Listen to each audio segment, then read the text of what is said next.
Want to support the Apocalypse Soon podcast? Click the links below. Subscribe to YouTube, Patreon. Go to eddiepepitone.com for all his live tour dates. And now, let's get into the show.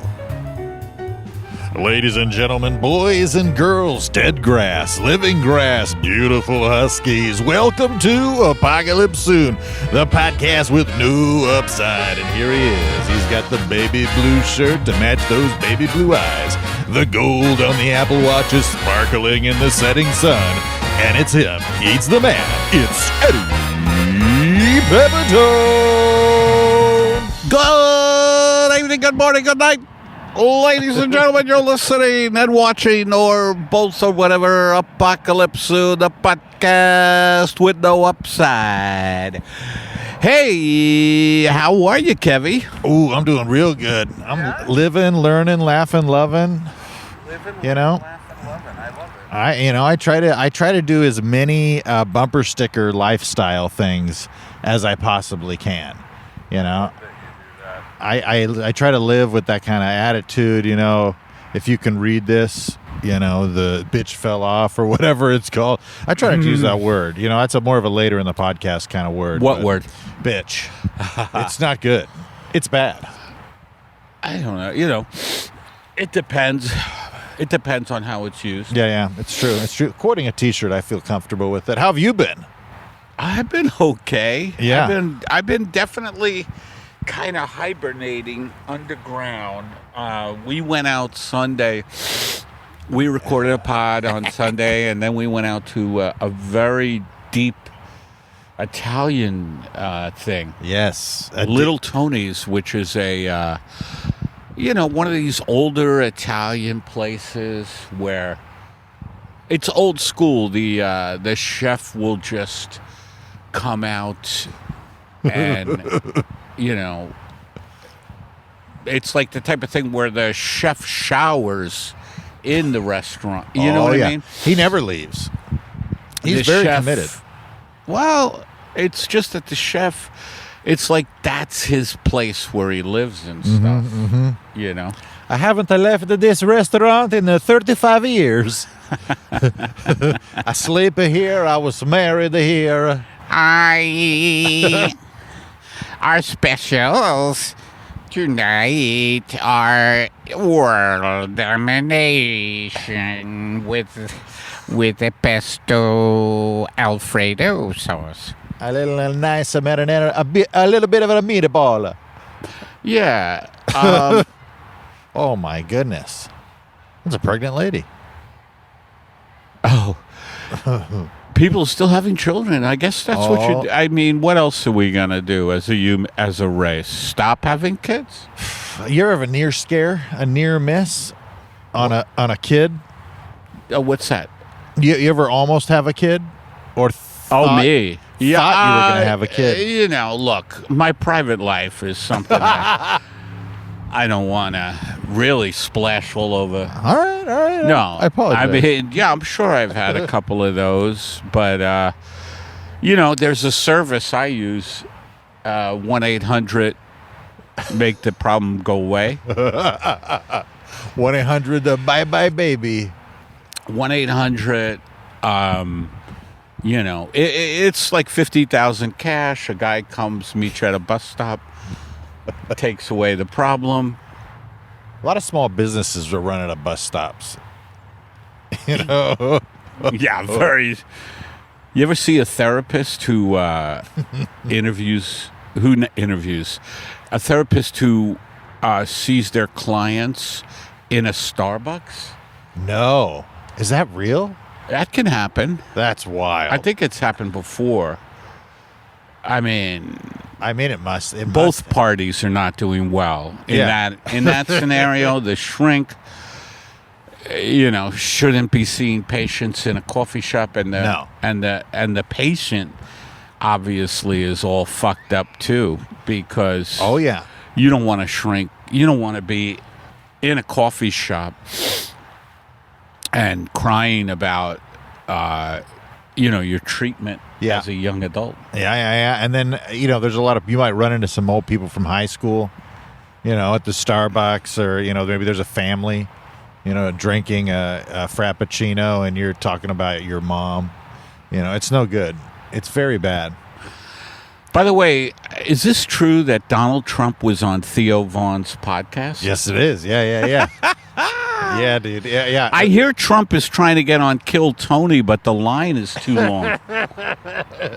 Well, if he plays his cards right, he might be able to get that 1 minute spot, Well, I mean, Tony Hinchcliffe, who runs that podcast, he's got a very strict rule. It doesn't matter if you're running for office or who you are. You pay your dues. That's right. Trumpy. That's right. I'm pretty sure he's got a minute on Kamala right now. Mm-hmm, He was going to do. Did you see any of this? Oh, yeah. I saw. Tell me. What was it like? It was very funny. It was funny? Yeah. So Trump it seemed to get a little genuine, like kind of. All the interviews I've seen with him for the most part are pretty aggressive. So having Theo Vaughn just talk to him and be like, tell me about your brother, man. Like, tell me what happened to your brother. And he's like, I have horrible Theo Vaughn impression, by the way. But he's essentially started talking about his brother who was an alcoholic and things like that and got down to it a little bit. But yeah, Theo was just like calling him dude and bro, and Trump was like, did he seem likable? Yeah, he seemed kind of. It's probably the most, human-like I've ever seen him. It was entertaining. It's interesting how his people must be like, go on this podcast, i.e. Theo Vaughn's podcast. Yeah. Because it's going to reach a lot of people, and there's going to be a lot of young demographic, and it's a trip. It's a trip that it makes sense as a political candidate running for the president of the United States would want to be on a podcast because the numbers are so wild out there for some of these podcasts. Right. I was just wondering because and this was disappointing. We have not heard from Trump's. I know. Or Kamala. They say they're doing a big push. They say there's a big push going on. We're not feeling it. No, I haven't got one phone call, no messages. No Senate races, no Congress, or even a councilman or an ombudsman. Yeah. Nothing, right? Nothing at all. No Shriners. Not even like local dog catcher has reached out to us. And I think we could... Shriners, do they have to run for office? I don't know. I'm just pulling stuff out of my ass. I feel like if you're a Shriner... What the fuck?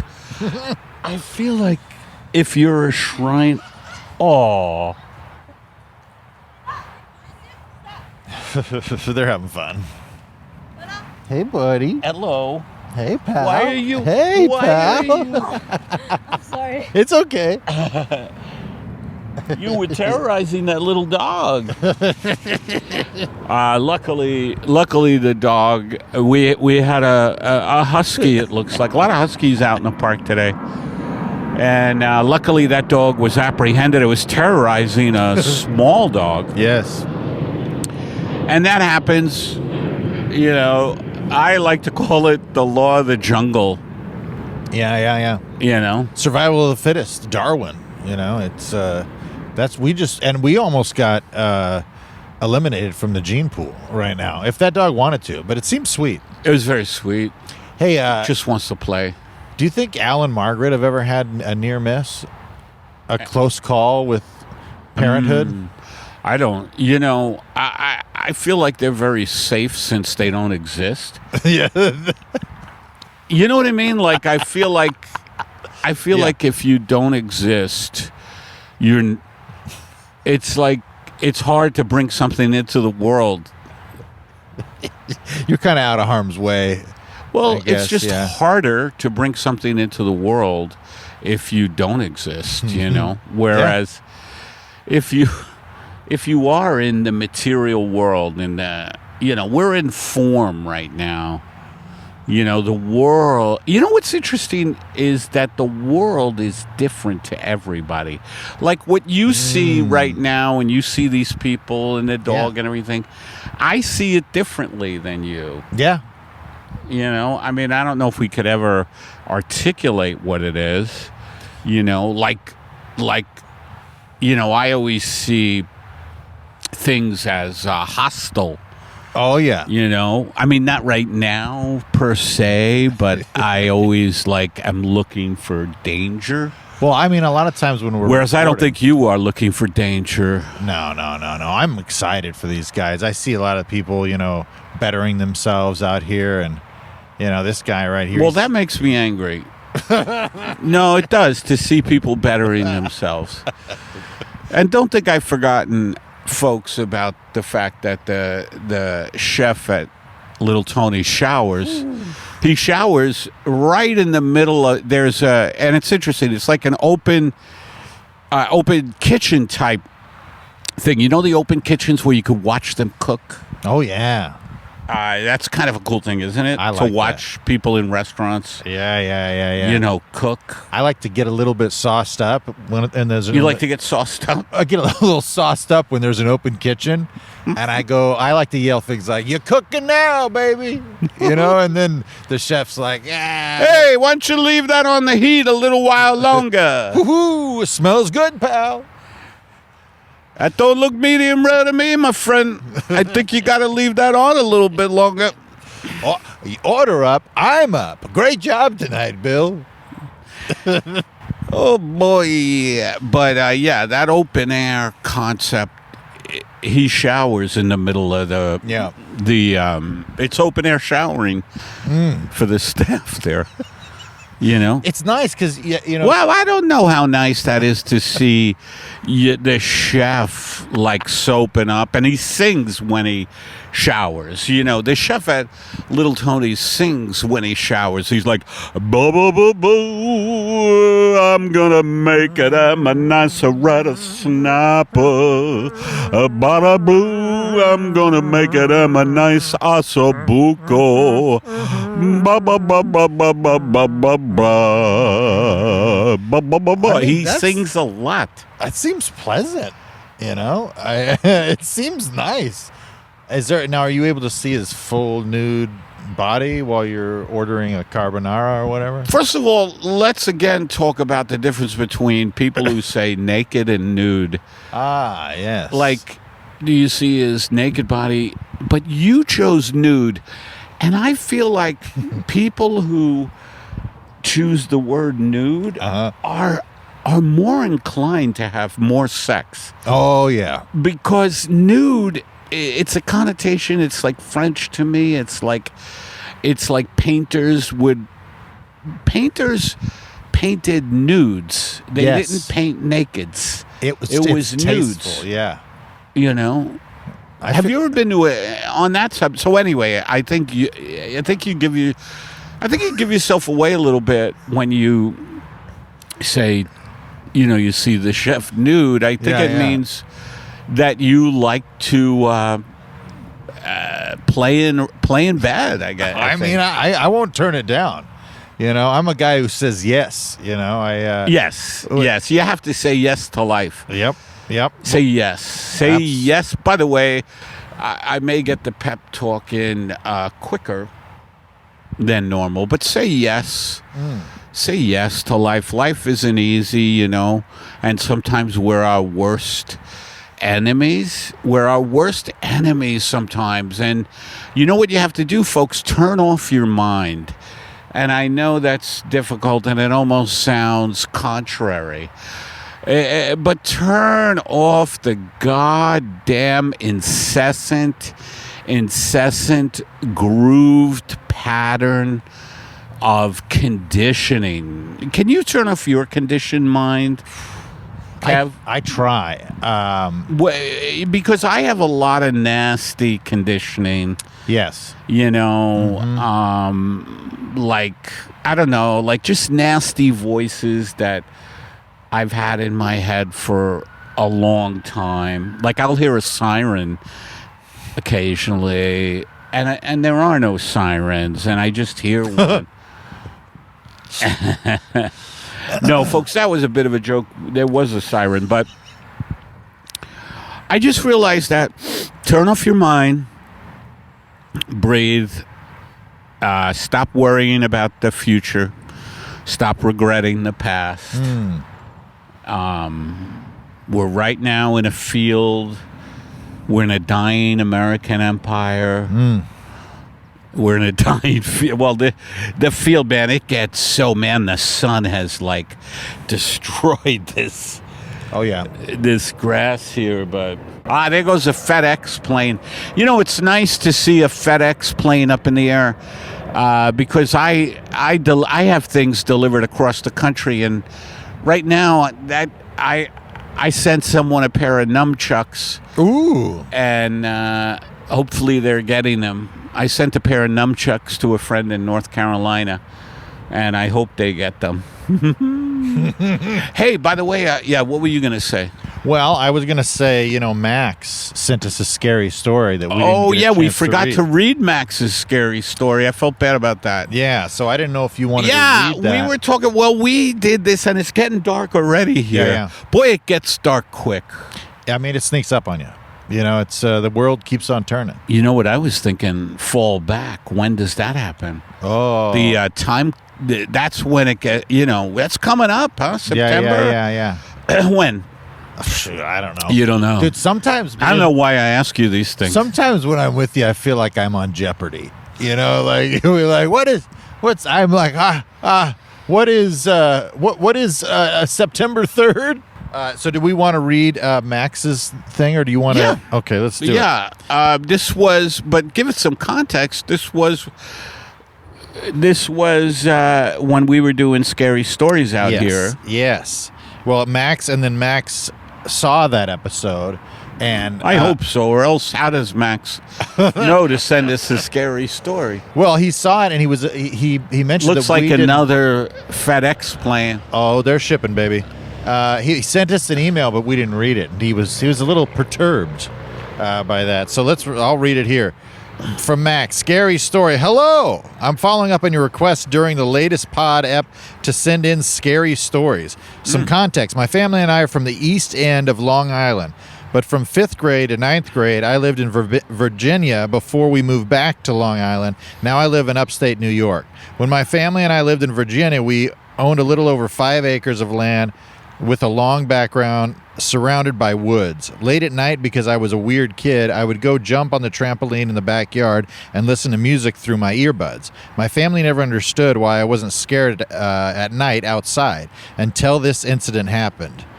One night I was jumping on the trampoline listening to music when through my earbuds I hear a raspy man's voice yell, "Marie."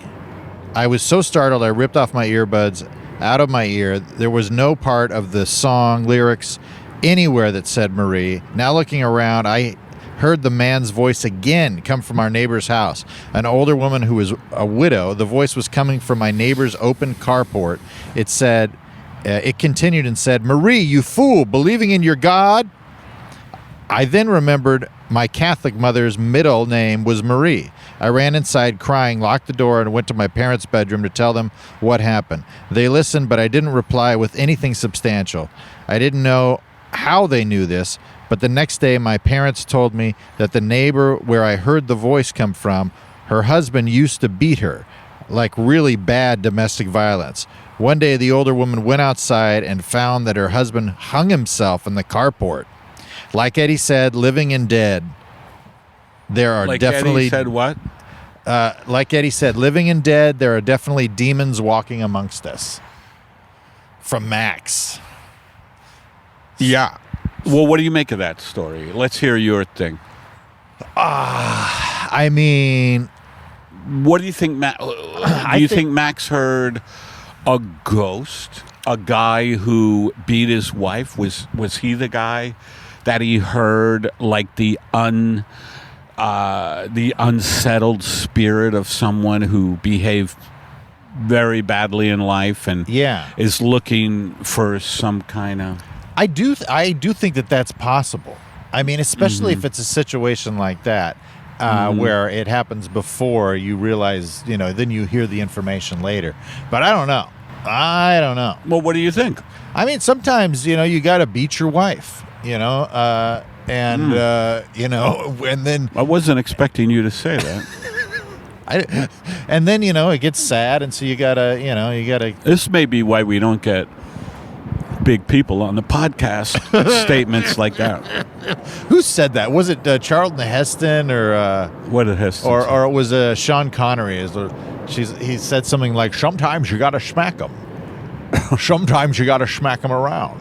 I remember it was like he's getting interviewed by Barbara Walters, and she's like, "So you said it was not. You should hit your wife," and he's like, "Sometimes you have to hit them." And I always That was a laughed at different time. It was a different time. It was a different time, and I'm enjoying it today. What do you make of that story? And I'm going to go check on the I aperture. feel like you haven't really answered my fucking question, which was, did you think? I kind of felt like that was a good psychological horror story. About it combined, real weird stuff that happened, and he heard that. It's so funny how, if Max didn't know any of that yeah, and then heard that, yeah, which I can believe. I was going to say power suggestion. If we hear something like that, we may then, create something like that. But I really think that Max has a future in hearing bad people. You ever see a classified ad in a newspaper yeah, yeah. that says looking for people who can hear the bad? No, I've never. Oh, you never? No, I've never seen that one. You've never seen that? Looking for people who can hear bad people No. who have abused people in the past. Oh. No, I mean that sounds like I'm kidding, but Max could get that, yeah, he could have. and he listens to us. We're bad. We're very bad. We're bad. We're bad boys. We're bad. We're bad boys in Now- the dark. Should we? I think we should do a guided meditation as the sun is almost. I can't believe it. Yeah, it's wild. It's wild.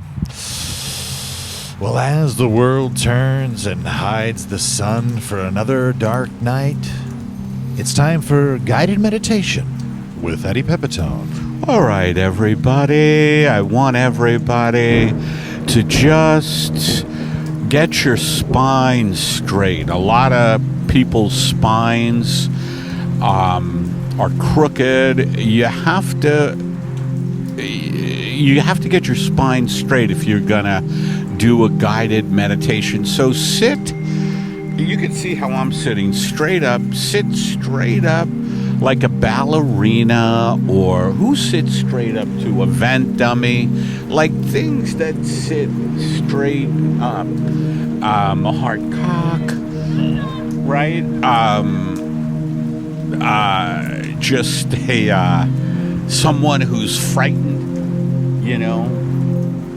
someone who sees a murder out their window. Like if you saw the movie Rear Window with Jimmy Stewart, he was in that wheelchair, but whenever he saw, when he was observing that apartment, he was straight up because, anyway, sit straight up, have your spine straight, and with your first breath, I want you to breathe in an oblong orange light.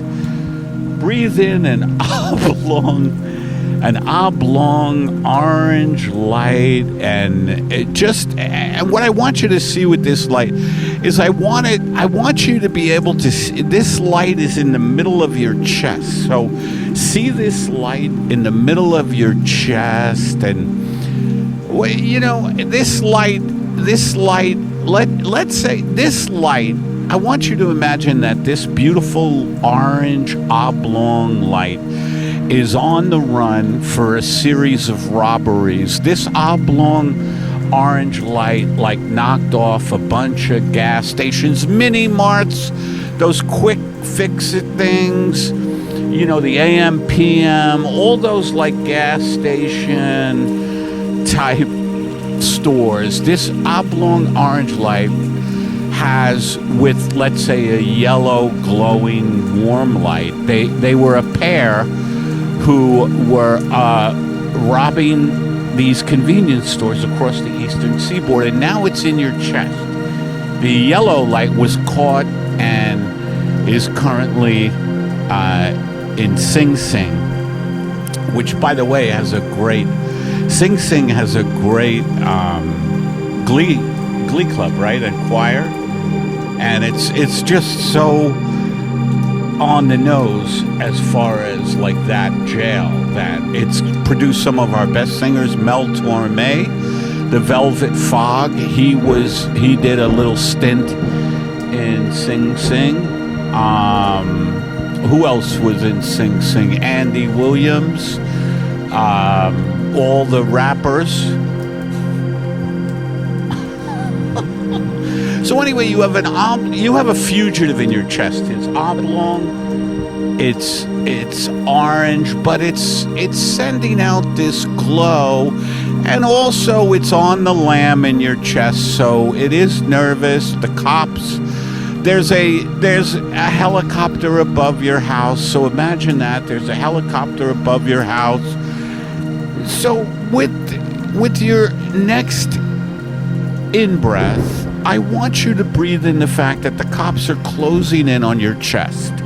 And it has nothing to do with your chest. It has everything to do with this oblong orange light in your chest that you let in your chest, and you shouldn't have let it in your chest. You shouldn't let fugitives stay in your house or in your chest, for that matter, unless you know, like if it's your cousin, okay, you might let your cousin stay in your chest to avoid the police. And with your next out breath, I want you to breathe out all the things that you have stolen.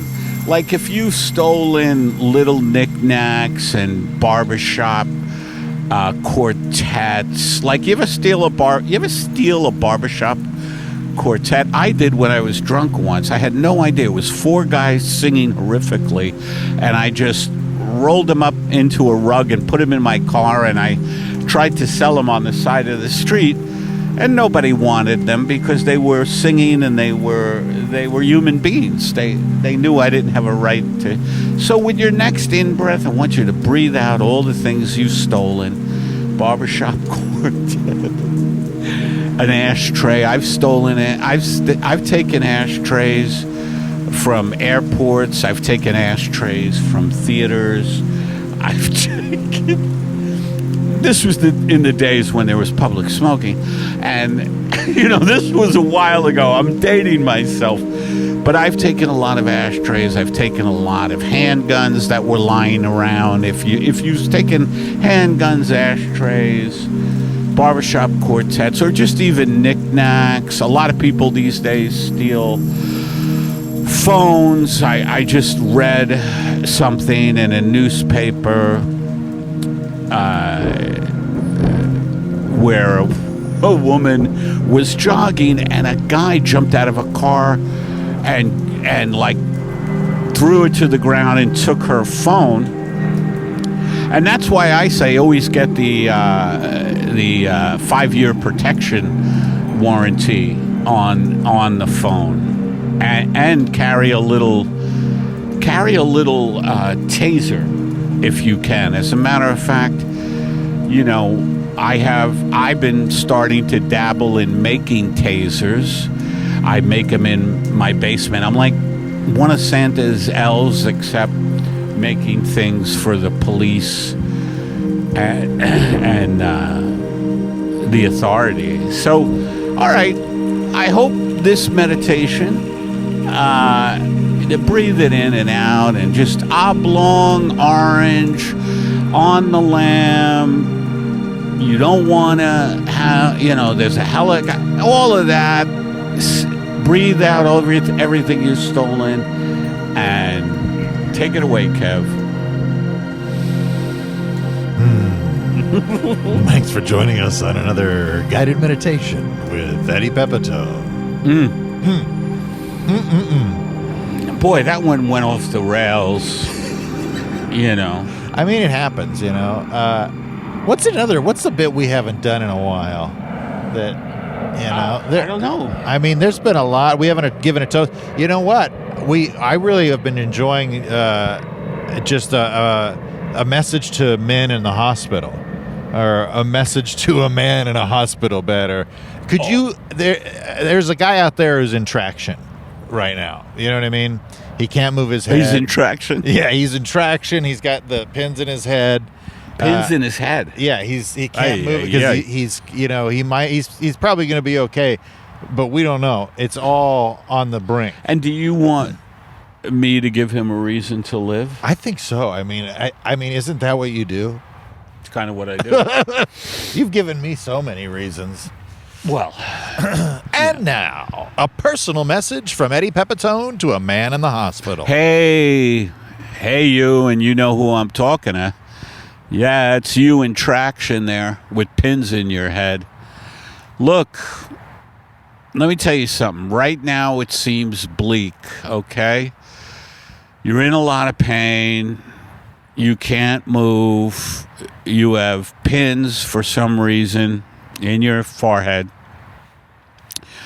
And I want you to think right now of an oblong orange light in your chest, okay?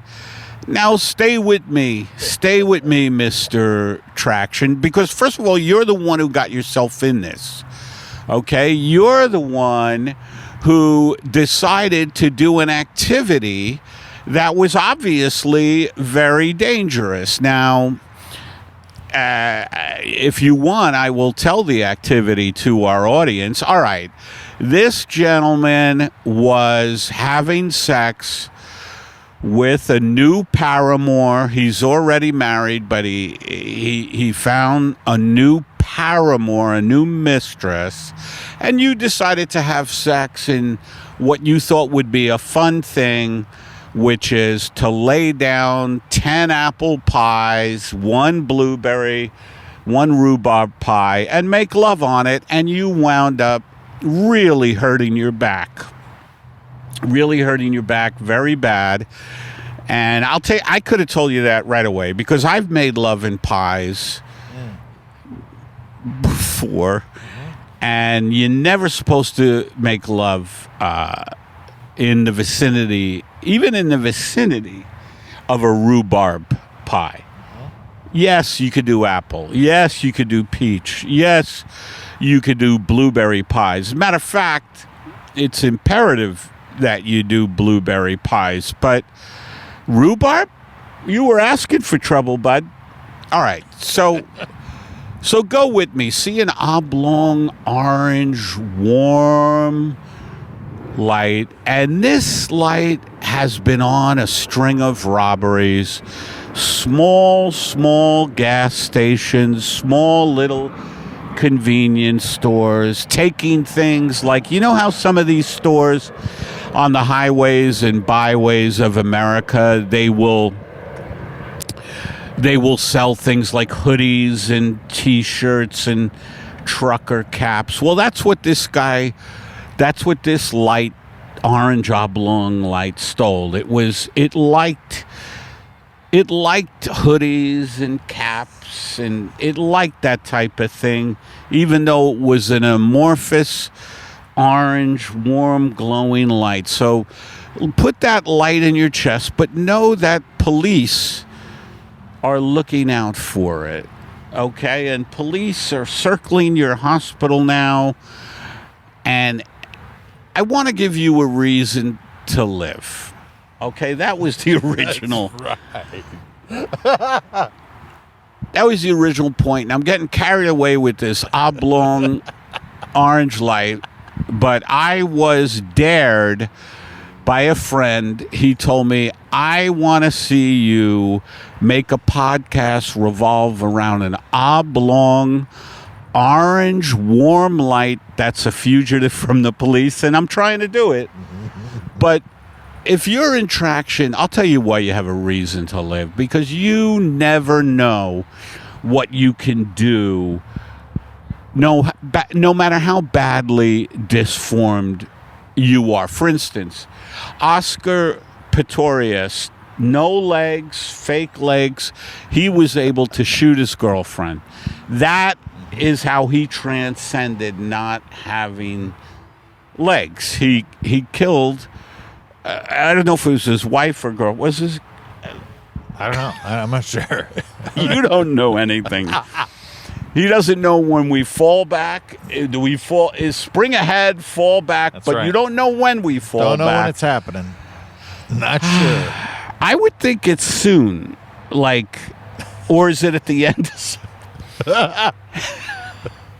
Anyway, so you can't move right now. But remember, Oscar Pistorius, he was able to kill his girlfriend with not having any legs at all. You, my friend, might be able to kill an entire family, or how would you do that without being able to move? I don't know. Ask Oscar Pistorius. Thanks for joining us on another personal message from Eddie Pepiton to a man in the hospital. I feel like that guy is going to kill himself now. The oblong orange light, it won't stop. It's kind of. I have no control over anything that comes out of my mouth. You've seen it on stage. It's not easy being me. It's I can only imagine. I'm a tightly wound ball of insecurities, overeating, massive desires. Yeah. By the way, be careful of what you desire. I want to tell the folks this. Yeah, I think this is good. Desire, and this could go to the guy in Traction. Desire, and you desired, sir, to make love with someone. Desiring things, you can't let your desires get too intense. You have to.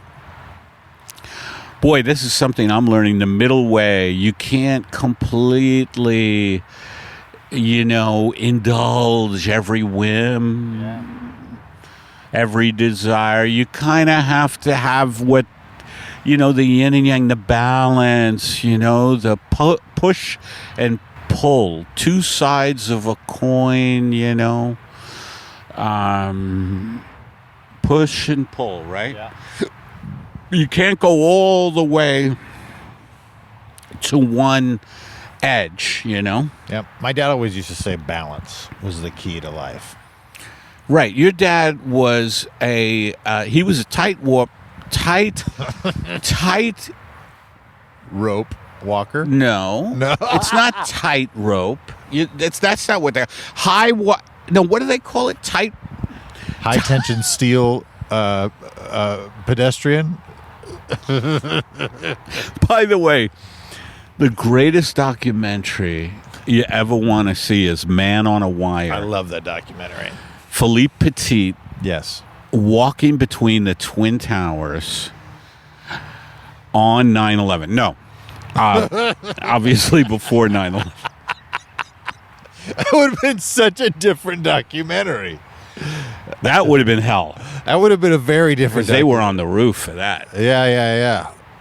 I wonder if Philippe Petit alive. Maybe not. I wonder what he thought about the Twin Towers going down. My God, what a documentary. Philippe Petit, a French, dipshit, really. He walked between... He walked between the fucking two towers, and it was amazing. And it's a documentary called Man on a Wire. Yes. A story about an amazing dipshit who did some really dumbass, incredible things and didn't die, thank God. He got a lot of groupies from walking in between the Twin Towers. And he made a lot of love to women who wanted to make love to someone who walked between the Twin Towers. So when I found that out, you know, I mean, the Twin Towers were gone, but I tried walking between, you know, a couple of buildings over here just so I could get a little action. And I couldn't even get to the roof of this. It was only a 4-story thing. And the Twin Towers That was really high. 110 stories. Yeah, but the 4 stories. Yeah, no, I mean, best laid 4 plans, stories. you know? I couldn't even get into the building. Yeah. I couldn't, never mind the roof. There's tremendous security system where I don't know why. Well, and you know, and you've always gotten a lot of groupies from walking in between your couch and your refrigerator. So it's like, why, you know, buy the cow if you're getting the milk for free? You know what I mean? Yeah. I know. I'm just saying I wanted a little of that, you know, walking between buildings action. Yeah. That apparently turns a lot of the ladies on. Oh, yeah. They As a matter of fact, a lot of ladies right now are in Chicago. The tallest building in the world now, I think, is the Sears Tower, or it's in Dubai. But there are a lot of women waiting for someone to walk between the tallest building and an adjacent building. Mm-hmm. Yeah, and there's a lot of single men out there going, there's no women out there, you know. And as far as same-sex relationships, there's a lot of men waiting for other men to walk. Oh, yeah.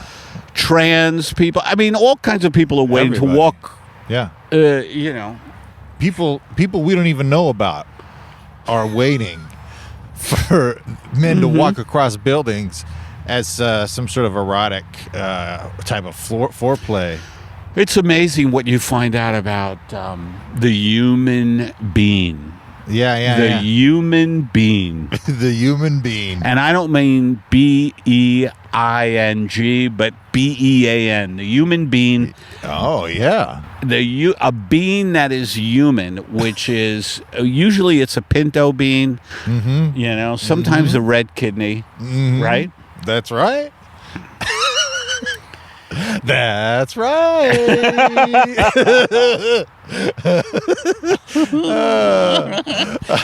What got you laughing there? I don't know, because it's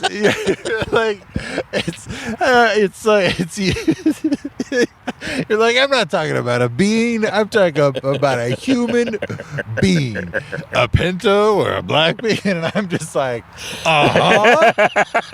that's right, Eddie. Anything you say, I'm just one thing I want to implant, and one thing I want to really convey to people is, if you don't have the time to get the rope and the high tensile wire and the grappling hooks, it's expensive to walk between very high buildings. And you need a team of people, and you've got to plot it out for, I think Philippe Petit and his team plotted it out for a year, maybe more, you know. Mm-hmm.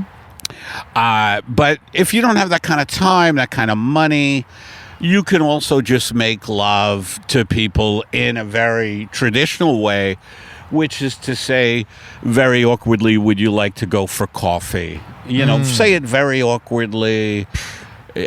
Also ask the person, do you smoke weed? And if they do, that's a potential that you know, might get some kind of action.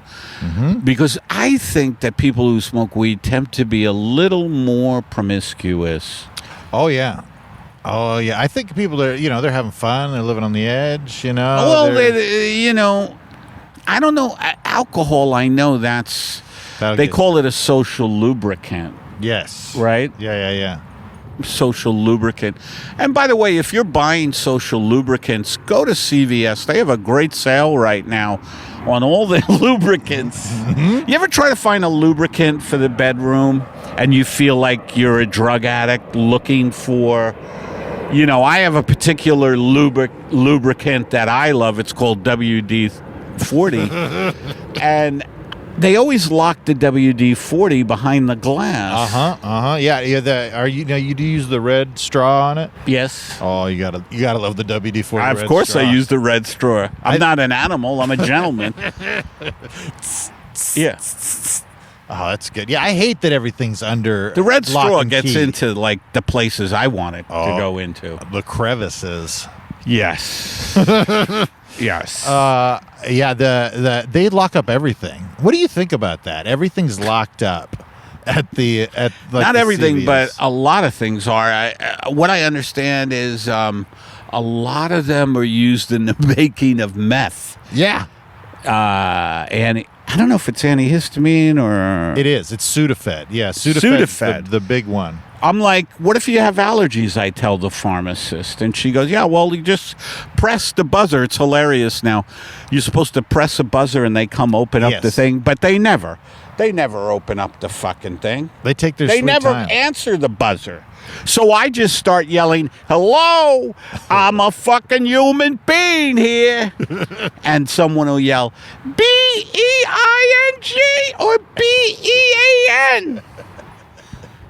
And I'll be like, I ain't a pinto. I ain't a red kidney. I'm a human being. B-E-A-N or B...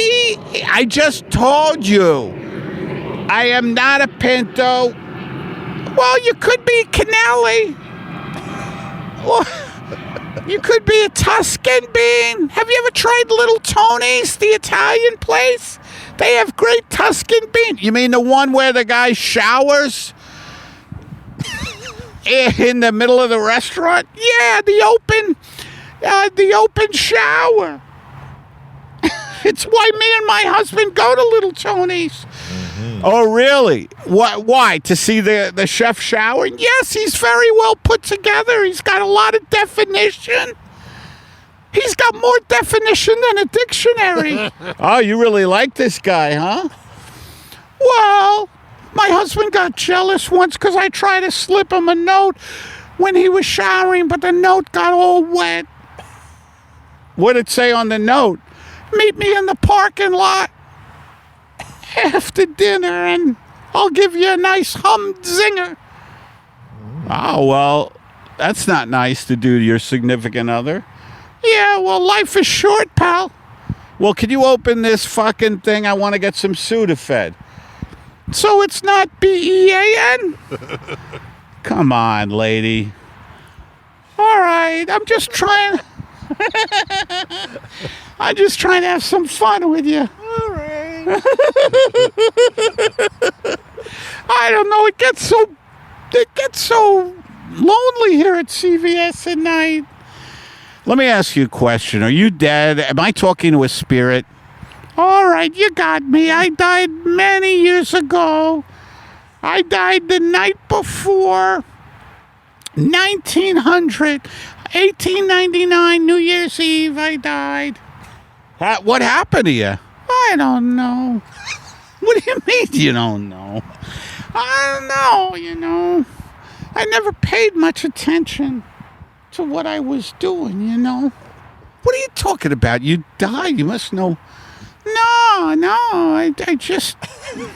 Anyway, let me open this. How are you going to open this thing? You don't exist. No, I mean, I'm a spirit.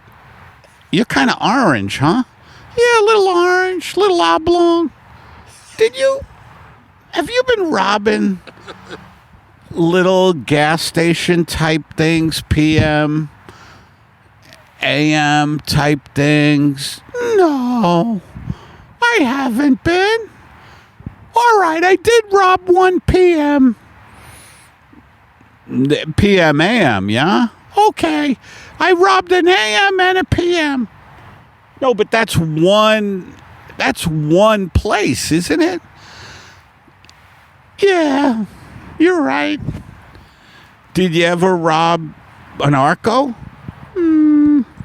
Why do you keep asking me so many questions? I don't know. I guess I'm lonely too. I guess in a way, whether you died in 1899 and you weren't paying attention, or whether you're alive in 2024, loneliness is definitely still a thing. Hey, have you ever had your blood drained out of your body and then put through a machine that oxygenates it? What are you talking about? How do you even know about that as a spirit? Well, because I've been on the lam from the police, and a lot of times I'll hide in hospitals. You Yeah, you hide in hospital. Can I get the Sudafed here? You know I can't open it. Well, you're the one who offered to open it. You know I can't. You want to make a go?